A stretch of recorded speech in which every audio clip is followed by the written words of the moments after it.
कैलास की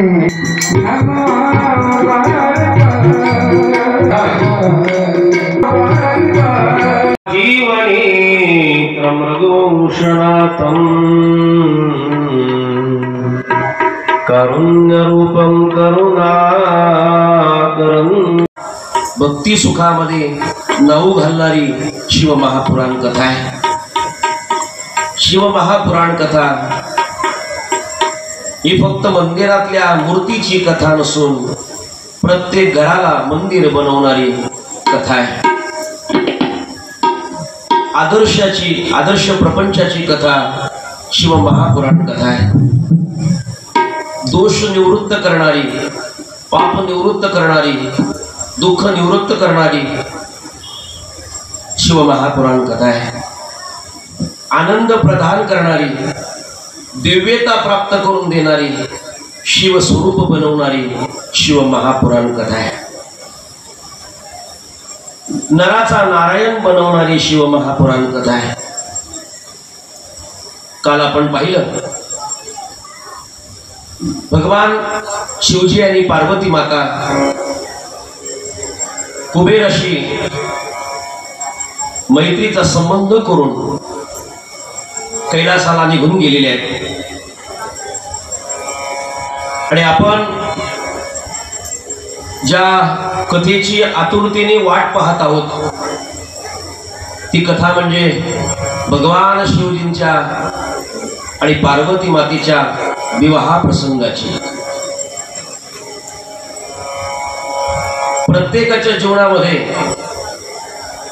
प्रत्येकाला वेगवेगळ्या दैवतासोबत राहण्याची, वेगवेगळ्या दैवताला मानणारे काही लोक आहेत। बरोबर, कोणाला जर विष्णू आवडत असेल, कोणाला शिवजी आवडत आहेत,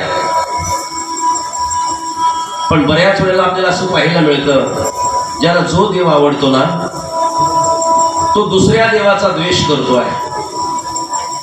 एखाद्याला विष्णू आवडतोय तो शिवजींचा द्वेष करतोय, एखाद्याला शिवजी आवडत आहेत तो विष्णूचा द्वेष करतोय। अशी भक्ती जर तुम्ही जीवनामध्ये केली ना तर ती कधीच भक्ती सफळ होऊ शकत नाहीये, कधीच होणार नाहीये। वेदाची भक्ती करणारे जीवनामध्ये कधीच यशस्वी होत नाहीये, कधीच नाही। कर्नाटकामध्ये दोन गाव होते महाराज, एकाचं नाव होतं शिवपूर आणि एकाचं नाव होतं विष्णुपूर, असे दोन गाव होते। पण दोघाही गावकऱ्यांचं एकमेकांसोबत पटत नव्हतं ना। गाव जवळ जवळ होते पण या गावची लोक त्या गावाला जात नव्हते आणि त्या गावची लोक या गावाला जात नव्हती। या गावची मंडळी त्या लोकांशी बोलत नव्हती आणि त्या गावची मंडळी या लोकांशी बोलत नव्हती। बरं, जे शिवपूर मध्ये आहेत ते शैव, भगवान शिवजींची उपासना करणारे, आणि जे विष्णुपूर मध्ये आहेत ते वैष्णव, भगवान विष्णूंची पूजा करणारे। असा कट्टर विरोध त्या दोन्ही गावकऱ्यांचा होता। घडू नये असं घडलं। शिवपुरातील मुलगी विष्णुपूरवाल्याने केली। बरं, तुम्ही म्हणाल एवढा जर कट्टर विरोध आहे, एकामेकाशी बोलत नाहीये, एकामेकाचं तोंड पाहत नाहीये, मग मुलगी कशी केली हा प्रश्न आहे। पण त्याचं उत्तर असं आहे, मुलाचंही लग्न जमत नव्हतं आणि मुलीचंही लग्न जमत नव्हतं। आता जमत नाही म्हणून नाईलाजाने दोघांचं लग्न त्यांनी जुळवलेलं आहे, जुळवलं। शिवपुरातली मुलगी विष्णुपुरात गेली। बऱ्याच वेळेला नवीन नवीन महिला सासरी गेल्यानंतर लवकर उठतात। सासूने सांगितल्या पेक्षा त्यांच्या मनाने त्या काम करायला सुरुवात करतात. म्हणजे सासूच्या आज्ञेचा विचार करत नाही. सासू सांगेल आणि मग मी करेन असं नाही. सासू सांगायच्या अगोदर काय करतात, काम करतात. सासूलाही वाटतं सोन्यासारखी सून भेटली. सासू म्हणते याला, तुझी पत्नी फार सुशील आहे, कामामध्ये तरबेज आहे, सकाळी लवकर उठते आहे, मी सांगण्या अगोदर सगळी कामं करते आहे. यालाही थोडं बरं वाटतं ना. त्यालाही आतून गुदगुल्या येतात. एकच नंबर बायको भेटली हा. पण ते किती वेळ टिकतो असं म्हणतात ना. लग्न झाल्यावर 1 वर्ष ती बाई एवढी आज्ञेत राहते नवऱ्याच्या की याला असं वाटतं बस आता संसार माझा सुखाचा होईल. पण 1 वर्ष उलटून गेल्यानंतर पालट पलटलं जातं. दुसऱ्या वर्षी त्याच नवऱ्याला तिचं ऐकावं लागतं. आणि तिसऱ्या वर्षी तुम्ही बोलूच नका, दोघेही भांडतात आणि शेजारी ऐकतात. पण ही मुलगी शैव असल्यामुळे, शिवाची उपासना करणारी असल्यामुळे ही सकाळी लवकर उठली. हो, लवकर उठली. आणि उठून तिने गाईचं शेण आणलं, घरासमोर सारवत दिलं. पण सारवत असताना कसं सारवलं जातं महिला मंडळ, असं आडवं का उभं, आडवं ना, आडवं. ती आडवं सारवायला लागली. पण ती ज्या घराण्यात दिली होती ते वैष्णव होते, त्यांच्याकडे आडवं चालत नव्हतं, उभं चालायचं. सासऱ्याने ते पाहिलं. सासरा रागाने आला, सुनबाई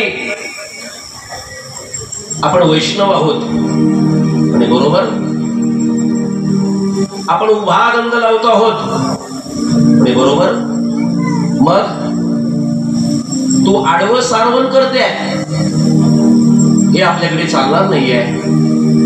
मग ती सुनबाई म्हटली, मामाजी सारवण आडवंच करावं लागतं. पण मग सासरे बुवा म्हणतात नाही, हे जमणार नाही, उभं कर. मोठ्या माणसाची आज्ञा म्हणून तिने लावली सुरुवात करायला. बरं असं उभं काय कधी सारवण असतं का? भिंतीवर शेण उडालं, हिच्या साडीवर उडालं आणि पुढे जाऊन मामांच्या धोत्रावर गेलं. पण आता मामाजी सुद्धा काही बोलू शकत नाहीये. सकाळची वेळ होती महाराज. त्याच्यानंतर मामाजी बाहेर जाऊन आले विधीला आणि घरी येऊन दात घसायला लागले. मला तुम्ही सांगा, बसलेली माणसं दात आडवे घसतात का उभे? बोला ना, तुमचा प्रश्न मी तुम्हाला विचारतोय. आता हे काय नवीन आहे का प्रत्येकाला?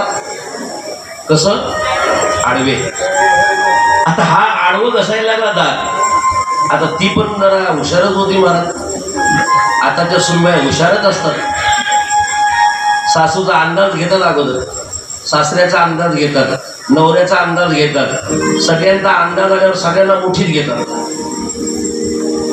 बस म्हटलं की बसावं लागतं, उठ म्हटलं की उठावं लागतं. कशा असतात बघा, त्यांच्या मनासारखं चालू आहे ना. पण ऐका, आता ती सुनबाई थोडी कडकच होती, ती पण पुढे आली आणि म्हणायला लागली, काऊ मामांजी, तुम्ही आता तर मला बोलले होते की आपल्याला आडवं चालत नाही म्हणे, बरोबर. गंधही आम्ही उभा लावतोय, बरोबर. आम्ही वैष्णव आहोत, बरोबर. मग दात उभे घसा ना, आडवे का घसता? सासऱ्याने विचार केला, आता पुढे बोलून फायदा नाही. त्यांनी सांगितलं, सुनबाई, तुझं तुला, माझं मला. आता इथून पुढे मी तुला बोलणार नाही आणि तू मला बोलायचं नाही. हा शैव आणि वैष्णवांचा विचार मी तुमच्या पुढे मांडलेला आहे. हा भेद जर तुम्ही आयुष्यभर करत राहिलात ना, तर आपली भक्ती यशस्वी होऊ शकत नाही. सफळ होऊ शकत नाहीये. म्हणून भक्ती करणाऱ्याच्या अंतःकरणातील हा भेद पहिल्यांदा निवृत्त झाला पाहिजे.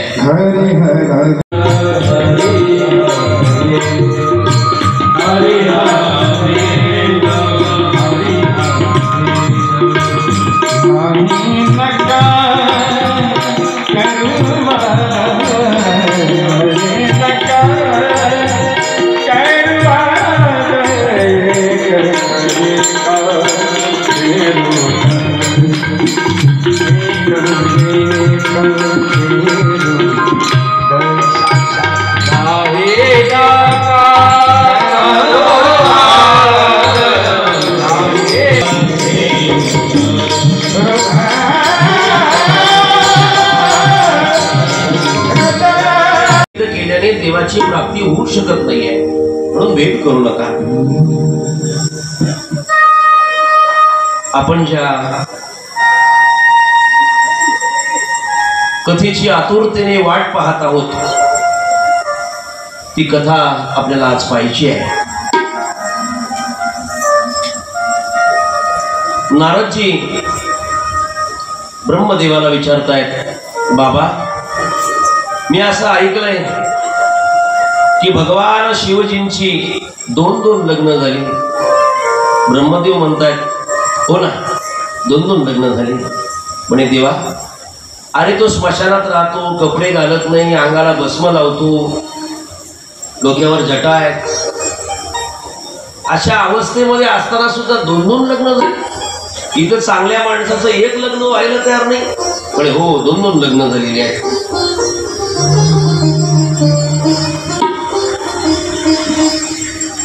त्रेतायुगाचा प्रसंग आहे. त्रेतायुगामध्ये भगवान शिवजी कैलासाहून अगस्ती ऋषींच्या रामकथेला यायला निघाले. बरं, त्यावेळेला अगस्ती ऋषींचा जो चातुर्मास होता तो मनमाडच्या आगई किल्ल्यावर होता. भगवान शिवजी निघले, शिवजींबरोबर सती माता निघाल्या. तिथून अशी पद्धत पडली गेली की कथेला एकट्याने यायचं नसतं. जर पुरुष एकटा आला असेल त्याने उद्या त्याच्या पत्नीला घेऊन यायचं, आणि महिला एकटी आली असेल तिने उद्या तिच्या पतीला घेऊन यायचं. काही लोकांच्या घरची परिस्थिती अशी असते. मी या वर्गाबद्दल पहिल्यांदा बोलतो. यांनी जर सांगितलं तुला यायला लागेल उद्या, सांगितलं रात्री महाराजांनी एकट्याने जायचं नाही, बाई शहाणी असेल तर म्हणेल येतो, आणि थोडी जर विरोध करणारी असेल तर ती म्हणेल तुला जायचं तर जा, नाहीतर तू पण घरी बस. यांचं झालं. आता मी तुमच्याबद्दल बोलतोय. तुम्ही आलात, दोघांनी यायचं म्हणून तुम्ही संध्याकाळी तुमच्या पतिराजाला सांगितलं, महाराजांनी सांगितलंय कथेला एकट्याने जायचं नाही, तुम्ही पण चला. बरं, ते शहाणं असलं तर बरं, नाहीतर उद्या तुमचं बंद होईल यायचं. पण कथेला दोघांनी यावं असा नियम आहे. दोघांनी यावं कथेला. भगवान शिवजी सती माता कथे करता निघालेली आहे. आता तुम्ही मला सांगा, कैलास कुठे आणि मनमाड कुठे, किती अंतर आहे. पण आपल्या प्रभूची कथा ऐकण्याकरता शिवजी आतुर होते, आणि ती कथा ऐकायला मिळावी या चांगल्या भावनेने शिवजी अगस्ती ऋषींकडे आलेले आहेत. बरं, अगस्ती ऋषींकडे आल्याबरोबर अगस्ती ऋषी उभे राहिले आणि शिवजींना नमस्कार केला. शिवजींना असं वाटलं ज्यांच्याकडे आपण कथा ऐकायला आलेलो आहे त्यांच्याकडे किती नम्रता आहे. पाहिल्याबरोबर ते उभे राहिले ना. पण सती मातेला वाटलं ज्याची कथा ऐकायला आलोय त्याने नमस्कार केलेला आहे म्हणजे तो आपल्याला घाबरलेला आहे. तिच्या मनात भाव निर्माण झाला तो वेगळा, आणि शिवजींच्या मनात भाव निर्माण झाला तो वेगळा. हिला वाटलं नमस्कार केला म्हणजे हा घाबरला, पण शिवजींना वाटलं नमस्कार केलेला आहे म्हणजे हा काय आहे, नम्र आहे, ऋषी नम्र आहे. दोघांच्या अंतःकरणातला भाव वेगवेगळा आहे. कथा ऐकायला येत असताना अंतःकरणातला भाव फार महत्वाचा आहे. अंतःकरणातला जर ऐकण्याचा भाव असेल तर तुम्हाला सांगितलेलं कळेल, ऐकलेलं कळेल. पण जर तो भाव नसेल तर उगीच तुम्ही फक्त शरीराने इथे बसाल, पण तुम्हाला त्या श्रवणाने काही ज्ञान येणार नाहीये. पण अंतःकरणातला भाव शिवजींच्या कथा ऐकण्याचा होता. कथा अगस्त्य ऋषीने सांगितली, महाराज सांगितली. शिवजीने कथा ऐकली, पण सती मातेने मात्र कथेकडे लक्ष दिलेलं नाही लक्ष. कथा पूर्ण झाल्यानंतर दंडकारण्याच्या दिशेने दोघे निघाले. शिवजी विचार करत होते, ज्याची कथा ऐकली त्याचं दर्शन जर झालं तर फार बरं होईल. दंडकारण्यामध्ये तिकडनं लक्ष्मणजी आणि श्री रामप्रभू येत होते सीतेच्या शोधार्थ. भगवान सीता सीता म्हणून ओरडत होते आणि इकडनं सती माता आणि शिवजी चाललेले आहेत. शिवजींना वाटतं माझ्या प्रभूचं जर मला दर्शन झालं तर फार बरं होईल. प्रभू तिकडनं येतात, पण शिवजी सती माता सोबत असल्यामुळे दर्शन घेऊ शकले नाहीत. थोडे पुढे गेले, अष्टसात्विक भाव तयार झाला, रडायला लागले. बरं का, रडायला लागले आणि सच्चिदानंद परमात्म्याचा विजय असो असं शिवजीने बरं का जय जयकार केला. श्री रामप्रभूंचा जय जयकार केला. श्रीराम जय जय राम, श्रीराम जय सब जन बोलो श्रीराम जय जय राम, श्रीराम जय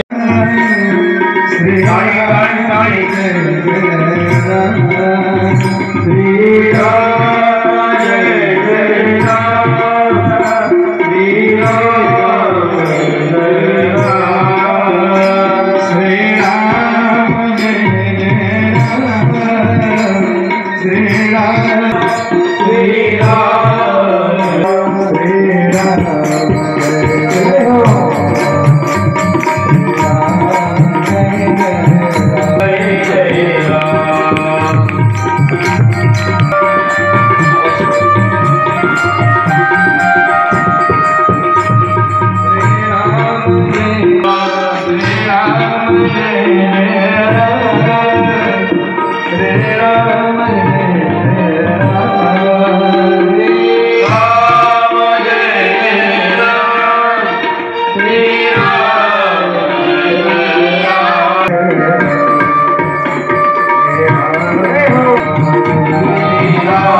सती मातेला घेऊन पुढे निघालेले आहेत. सती माता शिवजींना बोलायला लागली, का हो तुम्ही एवढा तुमच्या स्वामींचा जय जयकार केलेला आहे. तुमचा स्वामी तर पत्नीच्या वियोगाने रडतोय. तो पत्नी शोधायला या वनामध्ये फिरतोय. अगस्त्य ऋषीने सांगितलं राम ब्रह्म आहे. मग ब्रह्म आहे तर त्यांची अशी अवस्था का? शिवजी म्हटले ब्रह्मच आहेत ते. म्हणजे तुला खरं वाटत नसेल तर परीक्षा घे. तिला इथे पटलं आणि परीक्षा घेण्याकरता तिने विचार केला आता कोणतं रूप मी घेऊ. त्यावेळेला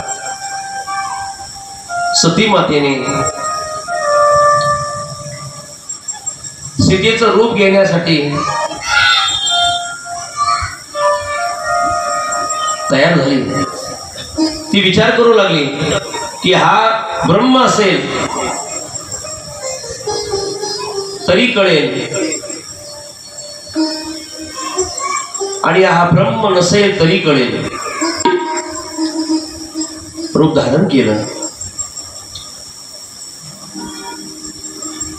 प्रभू रामचंद्राने ओळखलं तिला काही सती माता आहे. पण प्रभू तिच्या जवळ गेले. प्रभू विचार करू लागले सीता म्हणावं तरी माझी जगन्माता आहे.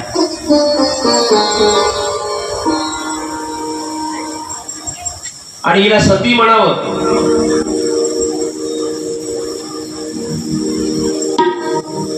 या दोन्ही गोष्टीचा विचार केला नाही आहे. सीताही म्हणाले नाही आणि सतीही बोलले नाही. सती म्हणावं तर ती माझी जगन्माता आहे बोलले नाहीत महाराज. तिसरा शब्द वापरला. सांगितलं माझे बाबा शिवजी कुठं आहेत. एवढं बोलल्याबरोबर सती आईस्क्रीम झाली. म्हणजे खरोखर राम ब्रह्म आहे. त्याला कळालं मी कोण आहे. कळालं. आता फार मोठा प्रश्न पडला. खाली बसली महाराज. खाली बसल्यानंतर डोळे मिटले. डोळे उघडले बरोबर 33 कोटी देव आणि मध्ये सीता माता बसलेली आहे. हे दृश्य पाहिलं. परत डोळे मिटले. परत उघडले तर लक्ष्मण दादा सीता मातेला समजावत आहे.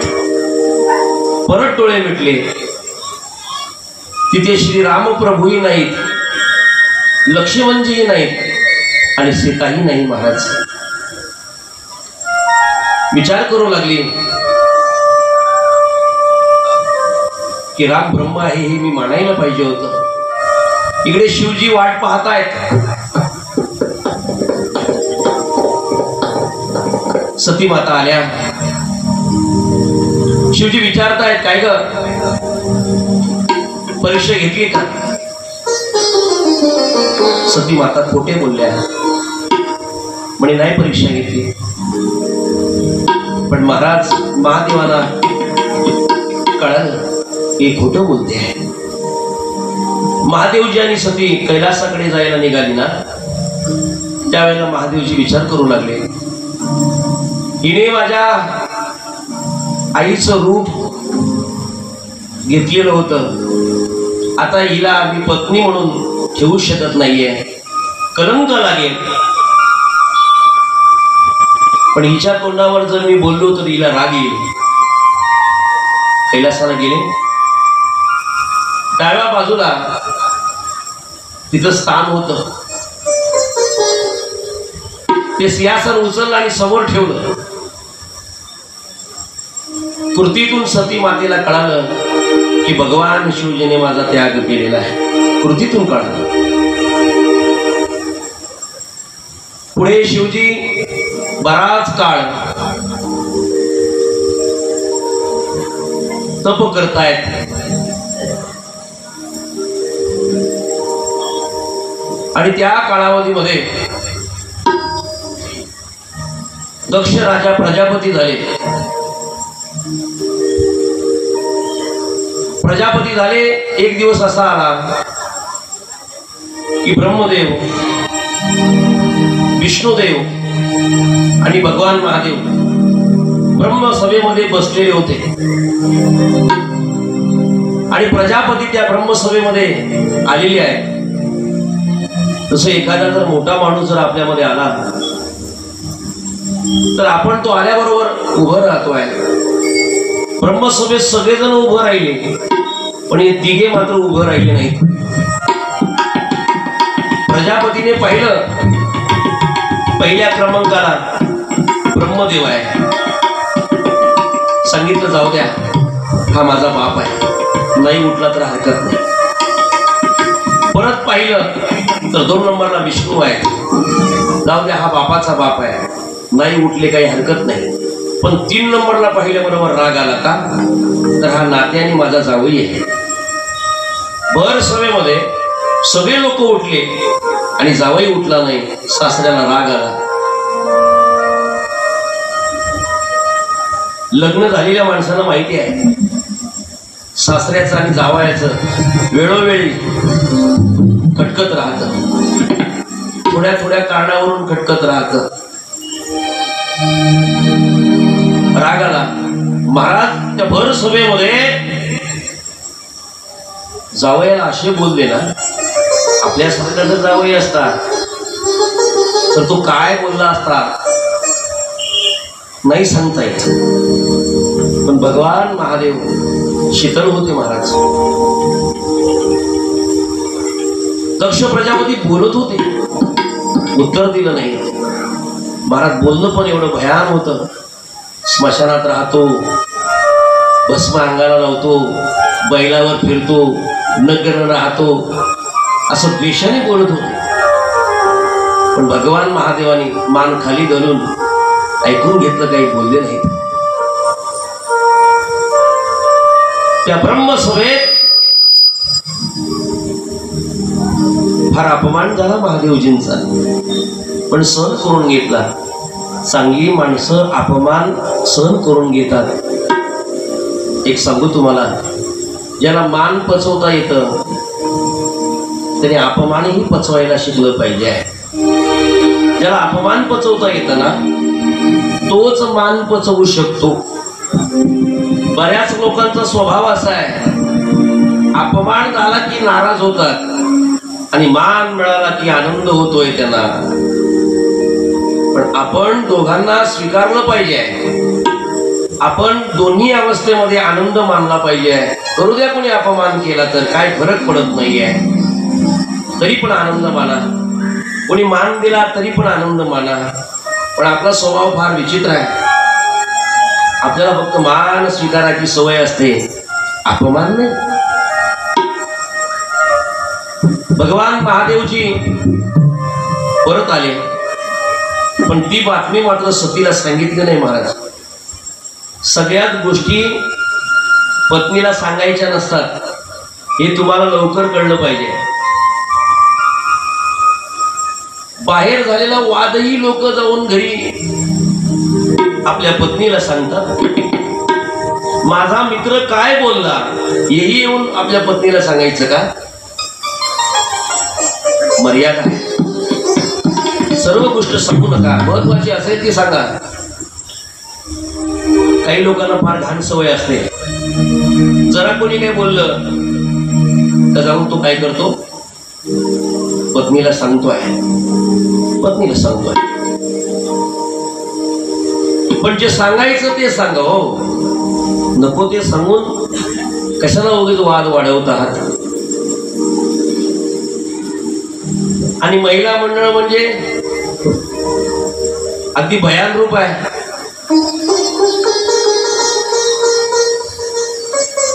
त्याला भांडायला आवडतं.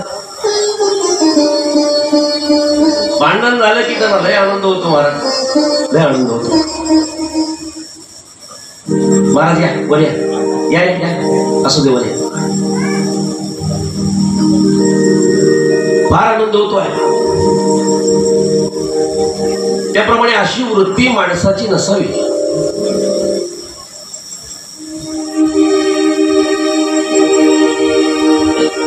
या वृत्तीने तुम्ही जर वागायला लागला तर घरात वाद निर्माण होते.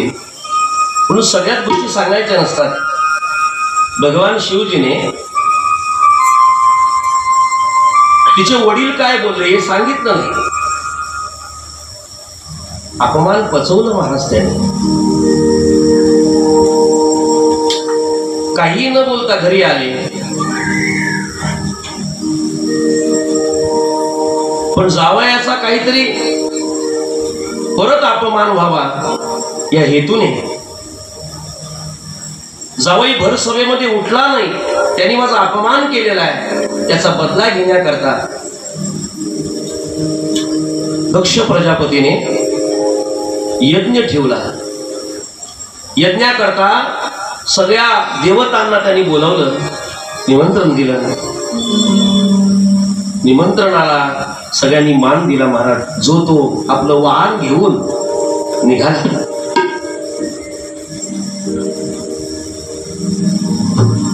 निमंत्रण जर माणसाला आलं तर मनुष्य तयारीशी येतो आहे. पूर्वी लोक बसची वाट पाहायची, त्याच्यानंतर रिक्षाची वाट पाहायला लागली. आता घरात जर 4 करणारे असतील तर 4ही लोकांकडे गाड्या. कोणाच्या वाहनाची आवश्यकता नाहीये. जो तो आपलं वाहन घेऊन निघाला. मोठ्या प्रमाणात यज्ञ संपन्न झाला. पण प्रजापतीला भगवान महादेवाला कळावं म्हणून त्यांनी त्या देवतांना सांगितलं, जाताना कैलासावरून जा. का तर माझ्या मुलीला, माझ्या जावयाला कळू दे, बापाच्या घरी एवढा मोठा यज्ञ झाला पण बापाने काय केलं नाही, आपल्याला निमंत्रण दिलं नाही. का तर महादेवाने भर सभेत म्हणजे जावयाने माझा अपमान केलेला आहे. सगळे देव कैलासाच्या दिशेने आले. महाराज विचारलं सतीने, का हो कुठे गेले होते?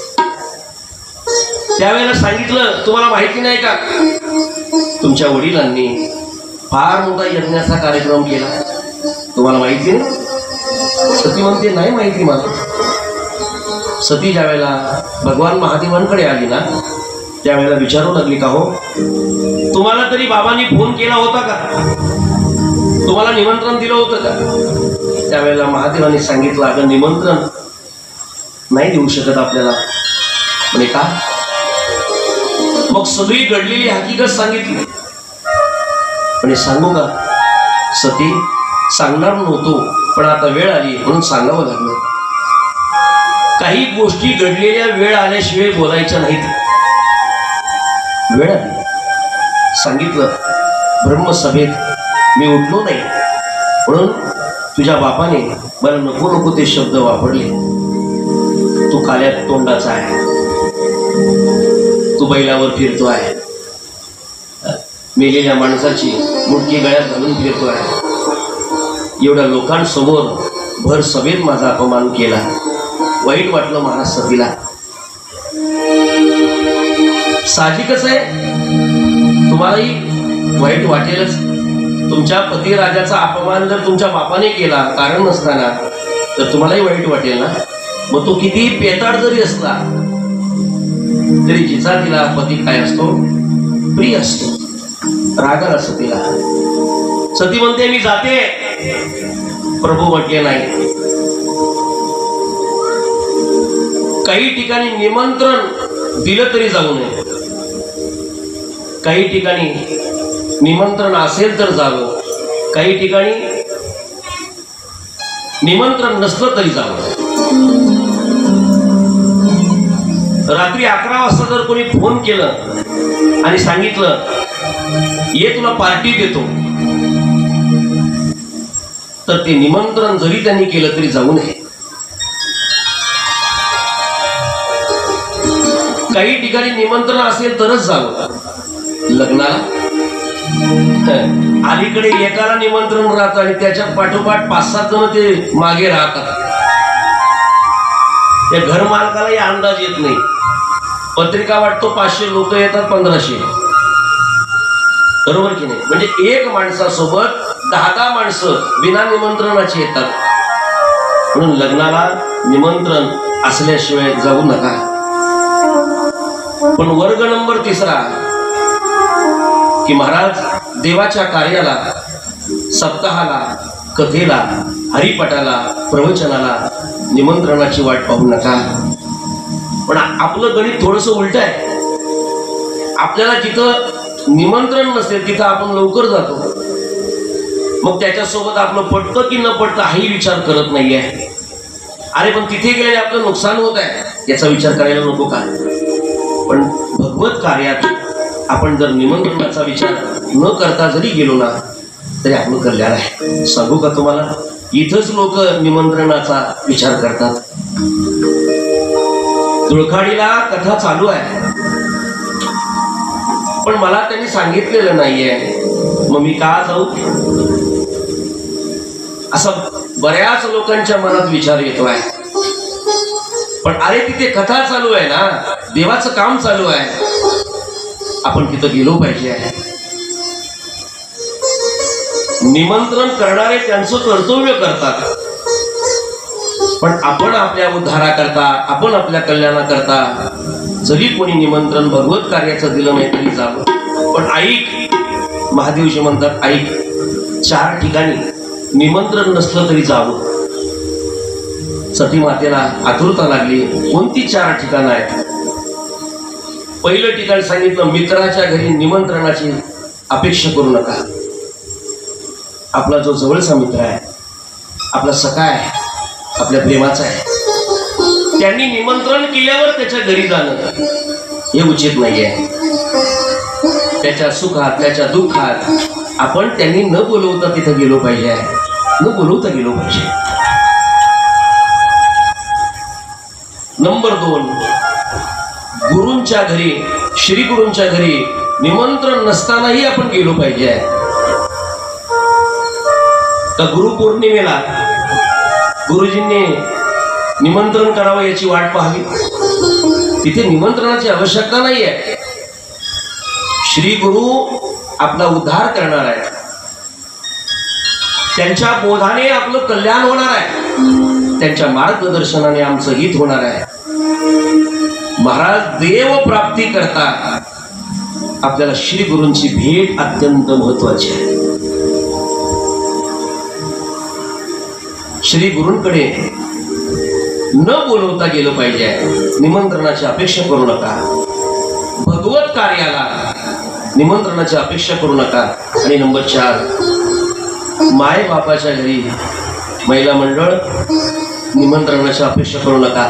हाच मुद्दा सती मातेने घेतला आणि सांगितलं, आणि महादेवजी माय बापाच्या घरी कशाला निमंत्रणाची आवश्यकता आहे? मी जाते ना. महादेवजी म्हटले, आता काय तुला कोण अडवणार? महाराज सती निघाली. सतीच्या बरोबर काही मंडळी आहे. सती निघाली, पण इकडे दक्ष प्रजापतीने सांगून ठेवलं होतं, जावई ते येणार नाही. मला खात्री आहे एवढा अपमान केल्यावर जावई येईलच कसा? तो काय कलियुगातला हलकड जावई आहे का? हाकलून काढतो सासरा तरी या 2 दिवसात परत हजर. म्हणजे किती प्रेम आहे नाही त्याचं. पण महाराज त्याला माहिती होतं जावई येणार नाही, पण पोरगी यायची दाट शक्यता आहे. त्यांनी सांगून ठेवलं होतं त्याच्या दुसऱ्या मुलींना, सांगून ठेवलं होतं पत्नीला, ती जर इथं आली आणि तिला जर कोणी मान दिला तर तुमची माझ्याशी गाठ आहे. तिला कोणी मान द्यायचा नाही. सती गेली महाराज. बाकीच्यांनी थट्टा केली, पण आईचं हृदय हे आगळं वेगळं असतं. आईने तिची विचारपूस केली, पण रागातच होती महाराज. मुलीचा राग हा आईला कळतो की ही रागात आलेली आहे, तिच्या मनात काहीतरी राग आहे. माणसाच्या बोलण्यावरून कळलं जातं. बरं, ज्या वेळेला आली आईला भेटली महाराज आणि पुढे जिथे यज्ञ संपन्न झाला तिथे गेली. तिथे सगळ्यांकरता वाटे ठेवलेले होते, पण भगवान शिवजींकरता मात्र कुठेही तिला जागा दिसली नाही. सगळ्यांकरता जागा वेगवेगळ्या पद्धतीने ठेवलेली होती, जागा दिसली नाही महाराज रागाला. आपल्या बापाच्या घरी एवढा मोठा यज्ञ आणि आपल्या नवऱ्याला इथं स्थान नाही. राग आला. त्या रागात ती बाहेर आली, सगळ्या लोकांसमोर बोलायला लागली. ऐका, आणि ज्याने माझ्या पतीची म्हणजे शिवजींची निंदा केलेली आहे ना, त्याला ते भोगावं लागेल. एवढं बोलून थांबली नाही. शेवटी आपल्या बापाला बोलली की मूर्ख माझा बाप, त्याने महादेवाची निंदा केली. आणि त्याच क्षणाला तिला असं वाटलं आता जगण्यात काही अर्थ नाही. महाराज सतीने योगाग्नीमध्ये आपला देह समर्पित केलेला आहे. हाहाकार माजला गेला. शिवगणाने यज्ञ विध्वंस चालू केला. इकडे भृगु ऋषीने यज्ञाचं रक्षण करण्याचा प्रयत्न केला. महादेवजींना कळालं सती योगाग्नीमध्ये आपला देह समर्पित केलेला आहे, देहाचा त्याग केलेला आहे. जटा आपटल्या महाराज. वीरभद्राला पाठवलं. वीरभद्राने जाऊन तिथे यज्ञाचा विध्वंस केला. भगवान शिवजी रागवले महाराज, खूप रागवले. आता पुढे भगवान शिवजींना वैराग्य निर्माण झालं. पण सती माता जाण्या अगोदर तिने देवाकडे श्रीहरीकडे मागणं केलं, भगवान जन्मोजन्मी मला महादेवच पती मिळावा अशी मागणी केली. महाराज, पती जर चांगला असेल तर या महिला पती करता देवाकडे प्रार्थना करतात, प्रती करता व्रत वैकल्य करतात. देवा, तुझ्याकडे हीच मागणी आहे, मला काही होऊ दे, पण माझ्या पतिराजाला सुखी ठेव. पण तो पतिराज सुद्धा तसा पाहिजे ना. संध्याकाळच्या वेळेला जर तो लेझिम खेळत येत असेल तर तुम्ही सांगा मला, तुमच्यापैकी कोण मागणं करेल महादेवाकडे की हाच मला दे? तुम्ही म्हणाल 25-30 वर्षात 35 वर्षात एवढा हैराण करून सोडले तर जन्मोजन्मी हाच मिळावा ही अपेक्षा करणार नाही ना. पण महाराज, अशाही काही महिला आहेत, पतिव्रता आहेत, पती करता व्रत करणाऱ्या, वैकल्य करणाऱ्या, पतीच्या आयुष्याची मागणी करणाऱ्या, देवाला सांगणाऱ्या पुढील जन्मातही हाच पती मिळू द्या अशा सांगणाऱ्या महिला सुद्धा तुम्हाला पाहायला मिळतील. सतीने सांगितल्याप्रमाणे महाराज सतीला पुढचा जन्म पर्वताच्या घरी मिळाला आणि तिचं नाव पार्वती, पर्वताची म्हणून पार्वती. महाराज, पार्वतीचा जन्म हिमालयाच्या पोटी झाला.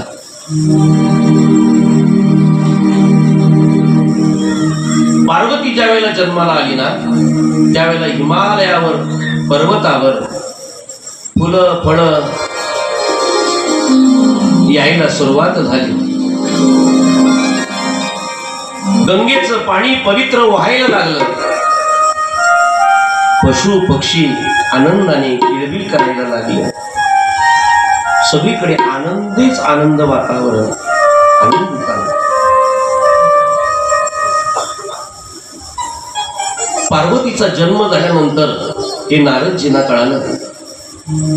ते सर्वज्ञ होते, तुम्हाला माहिती आहे.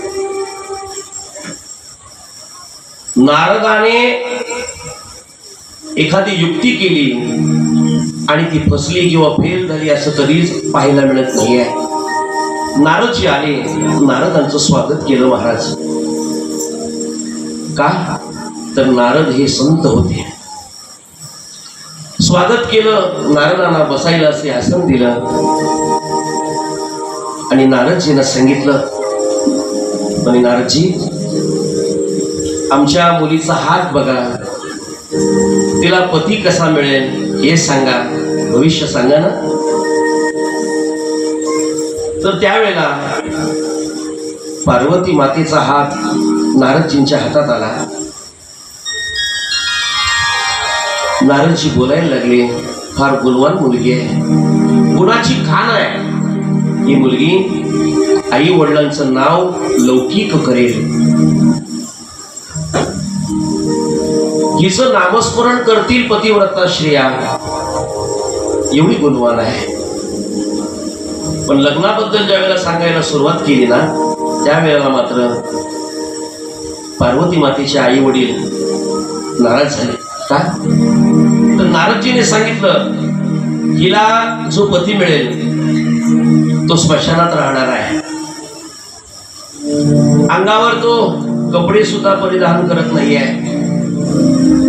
अंगाला तो भस्म लावतोय, हातात डमरू आहे, हातात त्रिशूल आहे, डोक्यावर जटा आहे, गळ्यामध्ये वासुकी सर्प आहे. हे सगळं वर्णन ऐकल्यावर कोणत्या सासूला आणि कोणत्या सासऱ्याला तो जावई आवडेल बरं? सासूरवाडीला जायचं झालं तर ती बाईच अगोदर सांगते, जरा कपडे व्यवस्थित घाला, गावातून जाताना गावातली लोक काय म्हणतील, बरं नसतील तर कोणाची उसने आणा. आता उसने आणायची तेवढी वेळ नाहीये, आता काय गरीबातला गरीब मनुष्य सुद्धा चांगले कपडे घालतोय. पण त्या महिला मंडळी दक्षता घेतात. माहेराला जाताना आपला नवरा थोडा देखणा दिसला पाहिजे, लोकांनी आपल्या नवऱ्याचं कौतुक केलं पाहिजे, बोललं पाहिजे आपल्या आईला, आपल्या बाबाला, काय जावई मिळाला तुम्हाला ना. आणि जावयांची सासू सासऱ्याची सुद्धा अपेक्षा असते, आपला जावई लाखात एक असावा, आपला जावई गावात रुबाबदार असावा, त्यांनी मोठी गाडी घेऊन आलं पाहिजे, गाडीतून माझी पोरगी उतरली पाहिजे. काय सासवांच्या अपेक्षा असतात महाराज. बरं आता अलीकडे मुलगी पाहायला गेल्यानंतर त्या मुलाला विचारलं जातं, तुमच्याकडे गाडी आहे का, तुमच्याकडे बंगला आहे का, तुमच्याकडे जमीन आहे का, तुम्हाला नोकरी आहे का, बरं का, हे सगळं विचारलं जातं. मग तो सांगतोय, हो माझ्याकडे बंगला आहे, हो माझ्याकडे गाडी आहे, माझ्याकडे नोकरी आहे, माझ्याकडे जमीन आहे. बरं जमीन आहे म्हटल्यानंतर लगेच आई म्हणते, जमीन आहे तर माझी पोरगी जमिनीमध्ये काम करणार, शेतामध्ये काम करणार. मग विचारते कशाला, सांगते कशाला, जमीन आहे का नाही म्हणून, शेती आहे की नाही म्हणून. लोकांची मानसिकता काय आहे मला कळत नाही आहे. पण एकही आई असं विचारत नाही, मुलगा वारकरी आहे का, मुलगा हरिपाठ करतो का, गुणवान आहे का. अहो असं विचारा आणि मग मुलगी द्या, कधीच तुमच्या घरी तक्रार येणार नाही. अशा सासवा पाहिल्याने 4 वाजता जरी जावं आला तरी मुलाला सांगतात, जा दादाला काहीतरी घेऊन ये. म्हणजे तुमच्या मुलीचा संसार तुम्हीच उद्ध्वस्त करत आहात. पिणारा जर पाहुणा असेल तर लोकांना खूप आवडतं, पण वारकरी असेल तर लोकांच्या डोक्यावर दगड पडतं. आता काय करायचं बुवाला जेवायला, बरोबर की नाही. म्हणून बुवा माणसांनी बिगर माळकऱ्याच्या घरी जाताना 10 वेळेला विचार करावा का, अरे आपण जर दुपारच्या वेळेला गेलो तर त्याला उगीच मनस्ताप होतो, आता याला खायला काय घालू. हो म्हणजे आपल्याला जावई वारकरी मिळावा, भजन करणारा मिळावा ही भावना आपल्यात नाही आहे, नाही भावना. पण महाराज हे सगळं वर्णन त्या शिवजींचं ऐकल्याबरोबर हे दोघेही नाराज झाले. पण पार्वती मातेला मात्र आनंद झाला, माझ्या मनासारखा मला पती मिळाला, आनंद झाला. ज्या मुलीचं लग्न करायला लावलेलं आहे तिला जर तिच्या मनासारखा जर नवरा मिळाला तर ती आनंदित होते, तिला आनंदाच्या उकळ्या येतात. ती सांगत नाही, बोलत नाही, पण तिचा चेहरा सांगतोय, तिच्या चेहऱ्यावरची प्रसन्नता सांगते आहे. माणसाच्या मनामध्ये काय चाललंय हे चेहऱ्यावरून कळतं. तुम्ही तोंडाने किती पण म्हणा मी आनंदित आहे, पण तुमचा चेहरा सांगतोय तुम्ही दुःखी आहात. चेहरा सांगतोय, मनातला आनंद चेहऱ्यावर दिसतो आणि मनातलं दुःखही चेहऱ्यावर दिसत आहे. म्हणून काही जाणकार माणसं चेहरा बघून ओळखतात. चेहरा बघून पार्वतीला आनंद झाला. पण नारदाने जाता जाता सांगितलं की येतो बरं का. नारदजी निघाले. पार्वती माता तप करायला लागल्या. आकाशवाणी झाली. काय आकाशवाणी झाली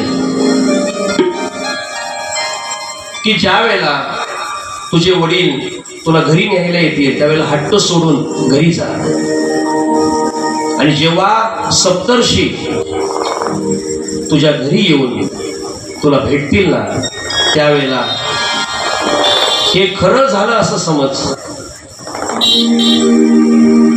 पुढे भगवान शिवजी बैरागी झाले.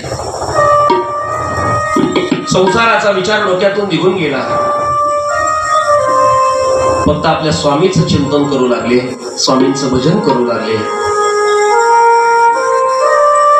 भगवान शिवजींच्या हृदयामध्ये श्री रामप्रभू आहेत आणि श्री रामप्रभूंच्या हृदयामध्ये शिवजी आहेत. भेद करायला लागले साधक लोक, पण देवामध्ये मात्र भेद नाही आहे. तो अनंत रूपाने नटलेला आहे. भगवान महादेवजी बैरागी झाले हे प्रभू रामचंद्राने ओळखलं आणि आपल्या भक्ता करता, आपल्या सेवका करता, आपल्या स्वामी करता, स्वामी पण होते, सेवक पण होते महाराज, आणि सखा पण होते. श्री राम प्रभूंचे महादेवजी स्वामी होते, सेवक होते, सखा होते. आणि महादेवांचे श्री राम प्रभू स्वामी होते, सेवकी होते, सखाई होते. श्री राम प्रभू महादेवजींना स्वामी मानायचे, महादेवजी श्री राम प्रभूंना स्वामी मानायचे. असं नातं होतं.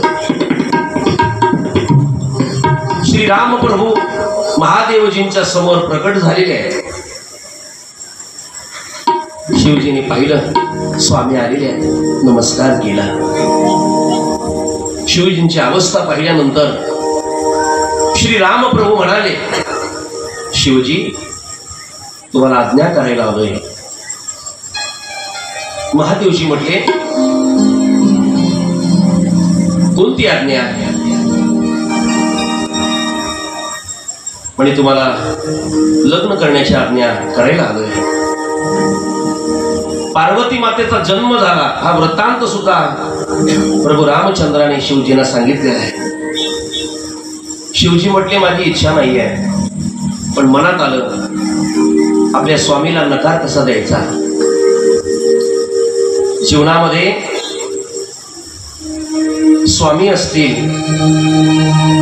आपले श्रीगुरु असतील, यांनी सांगितलेली आज्ञा आपण पाळणं यातच आपलं कल्याण आहे. कल्याण आहे. आपल्या गुरुवर्यांनी जर आपल्याला एखादी आज्ञा केली तर त्या आज्ञेचं पालन करणं आपण कर्तव्य आहे. लोक फक्त गुरु करतात, आज्ञा नाही ऐकत. सांगा बघू इथं आज्ञा पाळणारे किती शिष्य आहेत? गुरुजीने सांगितलेले सगळे नियम तंतोतंत पाळणारे किती लोक आहेत? काहींनी विद्या संपादन केली, पण विद्या आली हातात आणि गुरु शिमारी लाथा.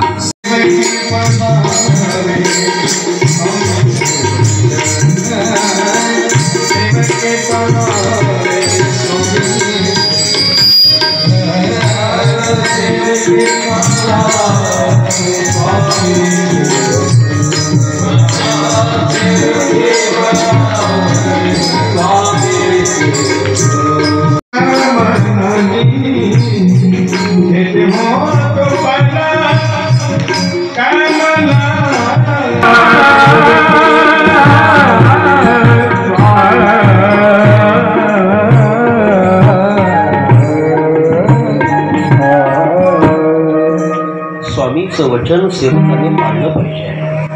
स्वामींच्या वचनानुसार आपण जर आपल्या जीवनाची वाटचाल केली तर आपल्याला यशाची प्राप्ती होते. अत्यंत गरजेचं आहे. भगवान महादेवजींना श्री राम प्रभूने सांगितलं लग्न करावं लागेल. महादेवजीने सांगितलं, सप्तर्षी आले, महादेवजीने सप्तर्षींना सांगितलं तुम्ही असं करा, पार्वतीच्या मनात काय चालू आहे तेवढं बघून या. आणि सप्तर्षी पार्वती जिथे तप करत होती ना तिथे गेले. पार्वतीने नमस्कार केला. उत्तर मिळाल्याबरोबर सप्तर्षी आनंदित झाले. सांगितलं मला नारदाने दिलेलं बरं का, हे सौभाग्य आहे.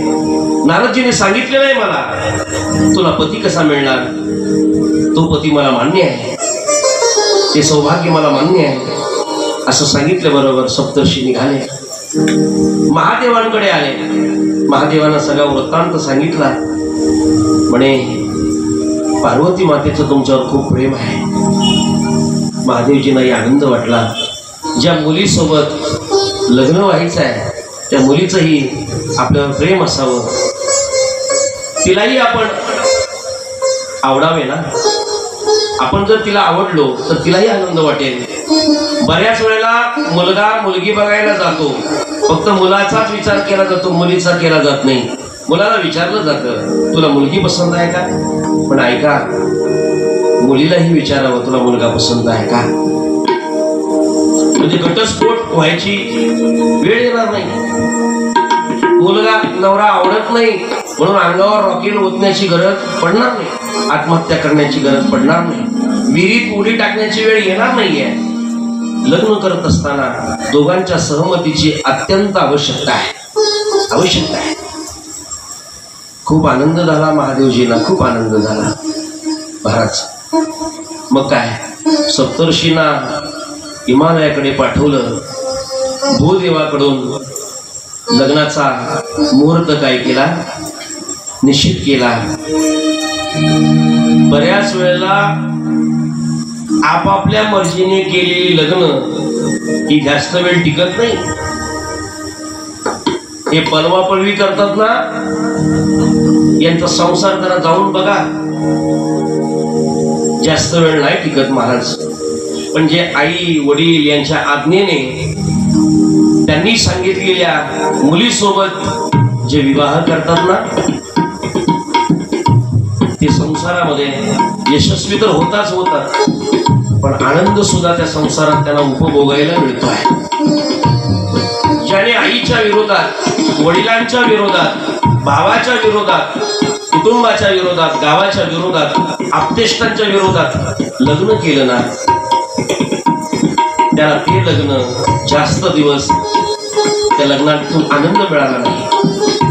म्हणून भूदेवाला बोलवलं, लग्नाची तारीख काढली, शुभ दिवस निवडला, शुभ दिवस निवडला. तिकडे पार्वतीला सुद्धा सप्तर्षी भेटायला गेले. त्याच्या अगोदर हिमालयाला पाठवलं. हिमालयाने सांगितलं पार्वती घरी चल. सांगितलेल्या नियमाप्रमाणे पार्वती घरी गेली. सप्तर्षी गेले. तेव्हा तिला वाटलं का आता नारदाने सांगितलेलं खरं झालं, आकाशवाणी खरी झाली. आता लग्न म्हटल्यानंतर साधी तयारी असते का?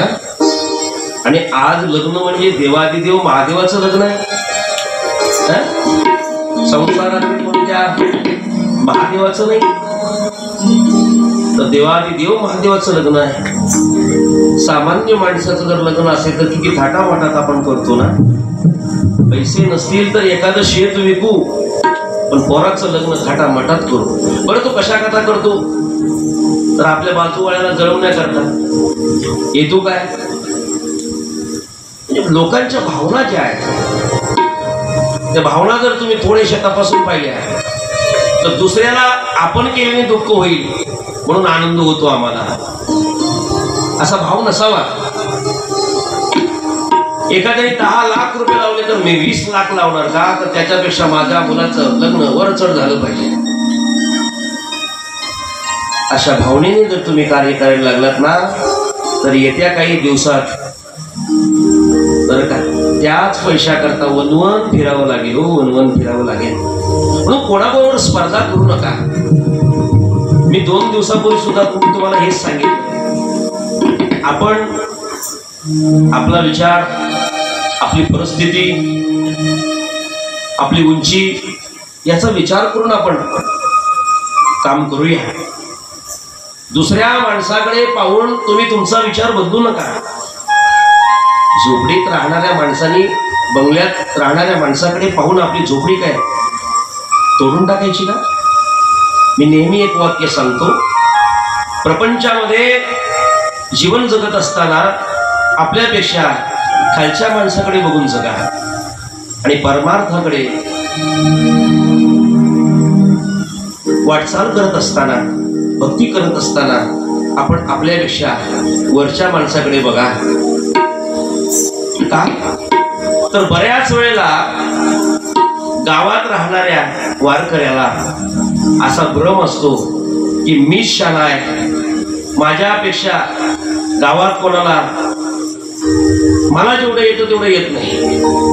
पण तो जर पंढरपूरच्या वारीला गेला, लगेच त्याला कळालं जातं की आपण कुठपर्यंत आहोत. पण प्रपंचात आपण जर आपल्यापेक्षा खालच्या माणसाकडे पाहिलं तर कधीच दुःख होणार नाहीये. प्लॅटफॉर्मवर भर पावसात झोपणाऱ्या लोकांकडे बघा आणि मग तुम्हाला वाटेल की मी सुखी आहे, देवाने मला घर दिले राहायला, गाडी दिली फिरायला, नाही दुःख होणार. फक्त तुम्ही तुमच्यापेक्षा खालच्या माणसाकडे बघा आणि परमार्थात तुमच्यापेक्षा मोठ्या माणसाकडे बघा, म्हणजे तुम्हाला अहंकार होणार नाहीये. हे पाहणं अत्यंत गरजेचं आहे. इकडे सगळी तयारी लग्नाची चालू आहे. देव देवतांना कळवलं महादेवांचं लग्न आहे, महादेवांचं लग्न आहे. आजही काही शिवजींचे उपासक घरातून बाहेर येताना जर कोणी भेटलं असेल, त्यांनी विचारलं असेल कुठे चाललात, म्हणे शिव महापुराण कथेला चाललो आहे, आज महादेवांचं लग्न आहे. म्हणजे ऐकायला येणारी सांगत सांगत आले असतील आज लग्न आहे, बरं वेळेत गेलो पाहिजे. मला एकाने विचारलं लग्न किती वाजता लागेल, म्हटलं तू येशील तेव्हा लागेल. काय लोक प्रश्न विचारते नाही सांगता येत. कथेला प्रारंभ व्हायला थोडा उशीर झालेला होता. त्याचं कारण थोडं स्पष्ट करतो. आपल्या कथा गंधर्वातील रमेशजी मगर यांच्या मुलाची तब्येत अचानक बिघडल्यामुळे आम्ही त्यांची वाट पाहत राहिलो. आम्हाला वाटलं येतील 10 मिनिटात 15 मिनिटात. ज्या वेळेला ही बातमी माहिती पडली त्यावेळेला आम्ही विचार केला की आता आपण प्रारंभ करूया आणि वेळेवर या दादाला जाऊन गावातून आणलेला इथे. थोडा उशीर झाला पण लग्नाला मात्र मी उशीर करणार नाही.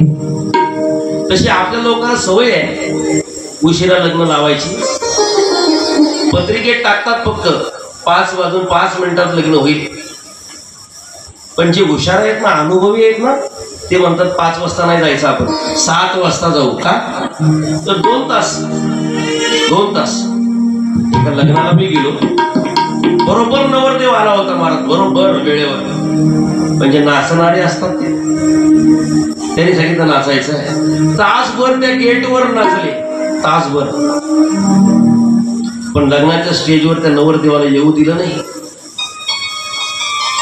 आता लग्न त्याचं राहतं, त्याच्यामुळे तो कोणाला बोलू शकत नाही, कोणाला विरोध करू शकत नाही. आता नवीन लग्नात लोकांनी नियम काढला, ज्या मुलीचं मुलाचं लग्न असेल त्याला खुर्चीवर बसवायचं आणि त्याला डोक्यावर घेऊन नाचायचं. तुम्हाला माहिती आहे का, एका ठिकाणी एक अशी हकीकत झाली, एकाला असं खांद्यावर उचललं होतं नाचायला नवरदेवाला, ओरडून पडला, हो कमरेतून गेला. लग्न काय ना काय काय. थोडं नाचताना आपण कसं नाचतो याचंही परीक्षण करणं गरजेचं आहे. पण हळदी लग्न म्हटले की लोक बेधुंद होऊन नाचतात, अंगातून घाम येतो, तेव्हा नाही बोलत हे फॅन लावले असं बोलतात का. पण देवाच्या कार्यात थोडा त्रास झाला की लोक म्हणतात आता परत नाही यायचं. लग्नाची तयारी जोरात चालू होती महाराज, जोरात. आता महादेवाचं लग्न होतं आणि महादेवाला आता कपडे वगैरे आणायचे होते. नवरदेवाला कपडे वगैरे आणायला किती खर्च येतो महाराज. मग त्यात अर्धे सासरवाडीकडून पैसे येतात आणि अर्धे आपण घालायचे असतात. बरं आता काय सफेद शर्ट आणि काली पॅन्ट चालते का? तुम्ही जरा बोला ना, चालते का? 15,000 कमवणाराही म्हणतो सासऱ्याला मला कोट पाहिजे, कोट. परत ते कधी घालताय का तुम्ही? परत मी तर नाही घातला. घालताय का परत?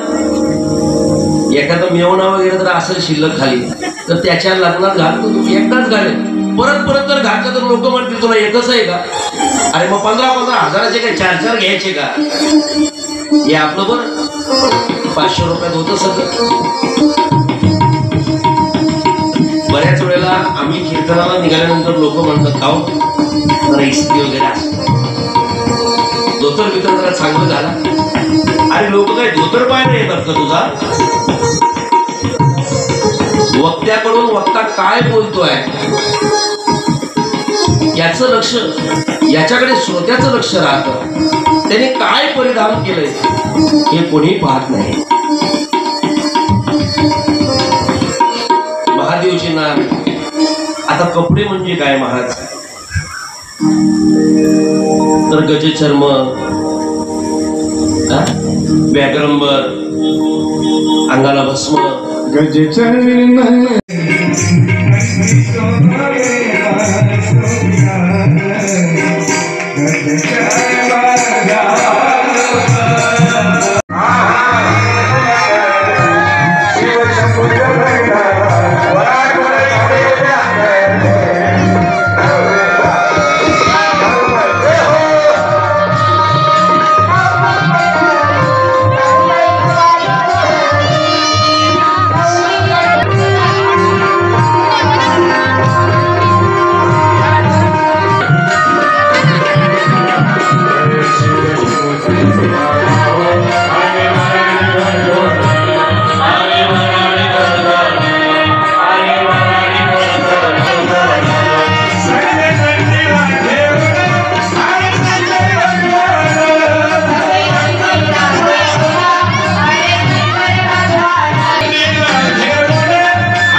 आणि बाजूला वा नवरदेवाने उद्या या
भगवान महादेवांचं आणि पार्वती मातेचं विवाह पूर्ण होत आहे। या भगवान भोलेनाथांच्या विवाह प्रसंगी जी काय वराड मंडळी आहे, पाहुणे मंडळी आलेली आहे, त्या सगळ्यांचं भगवान महादेवांनी कल्याण करावं ही भगवान महादेवांच्या चरणी प्रार्थना करतो आहे।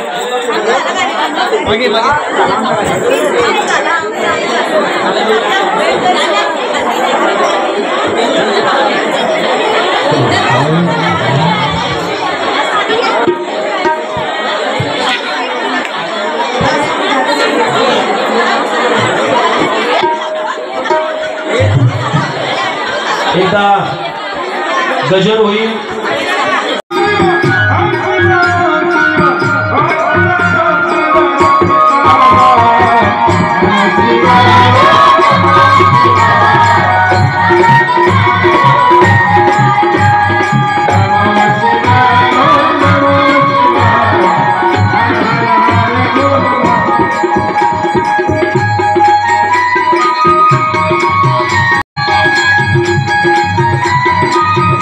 नाचो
करिश्मा विशाल चौधरी